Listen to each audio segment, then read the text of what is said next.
तो मैं सागर मानसी जी को वही आई गई है, प्लीज तो आप जोरदार तालियां हो जाइए। इसके बाद हम सब लोग आदरणीय गुरु राणा जी को सुने।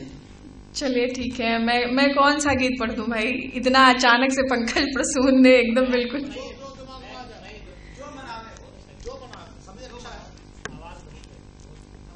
चलिए मैं वही गीत सुना देती हूँ कि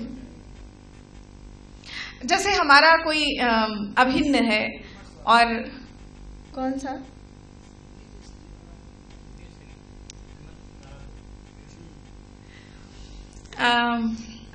हमारा कोई प्रिय है और उससे हमारी कोई अनबन हो जाती है, और वो हमसे पूछता है कि क्या कोई ऐसी बात है कि हमसे कोई नाराजगी है, तो हम बड़े अनमने भाव से कहते हैं कि नहीं, ऐसी तो कोई बात नहीं है। लेकिन सच बात ये है कि हमारे अंतस में, हमारे अंतर्मन में बहुत कुछ उथल पुथल चल रही होती है और हम उस बात को बयान नहीं कर पाते हैं। तो उस संदर्भ से जोड़िएगा कि जो हमारे अंतस की जो उथल पुथल है उसको मैंने कुछ कहने की कोशिश की है, वो सुनिएगा। कि दिल तुमसे नाराज बहुत है, दिल तुमसे, इस समय हम श्रद्धा भाभी से भी नाराज हैं, उनके लिए स्पेशली ये गीत है, बहुत देर से आई। कि दिल तुमसे नाराज बहुत है, बाहर बाहर चुप लगता है, बाहर बाहर चुप लगता है, भीतर से आवाज बहुत है। दिल तुमसे नाराज बहुत है, दिल तुमसे नाराज बहुत है। और इसका बंद देती हूँ, सुनिएगा। कि मेरे मन की पीड़ा आखिर जाकर तुमको कौन बताए, मेरे मन की पीड़ा आखिर जाकर तुमको कौन बताए, तुमको हंसी खुदा ने सौंपी, मेरे हिस्से आंसू आए, तुमको हंसी खुदा ने सौंपी, मेरे हिस्से आंसू आए। मूल भले मत लौटाना तुम, मूल भले मत लौटाना तुम, लेकिन तुम पर ब्याज बहुत है।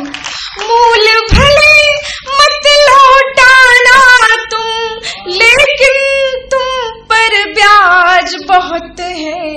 दिल तुमसे नाराज बहुत है, दिल तुमसे नाराज बहुत है, बाहर बाहर चुप लगता है, बाहर बाहर चुप लगता है, भीतर से आवाज बहुत है।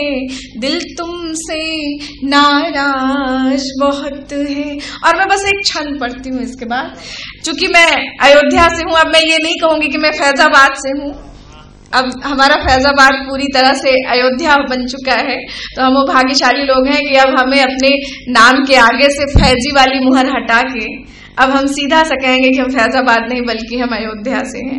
तो मैं बस सीता जी पर एक मुक्तक लिखती हूँ और देती हूँ। चूंकि मैंने नारी मन को महसूस करते हुए लिखा है, माँ सीता सा मन लेकर लिखा है, तो शायद आपके अंतस को कहीं ना कहीं से वो पंक्तियां छूने में समर्थ हूँ। वो सुनेगा। कि खेत में मिली थी पर मिथिला नरेश जी के, राज रनिवास में संवारी गई जानकी। खेत में मिली थी पर मिथिला नरेश जी के, राज रनिवास में संवारी गई जानकी।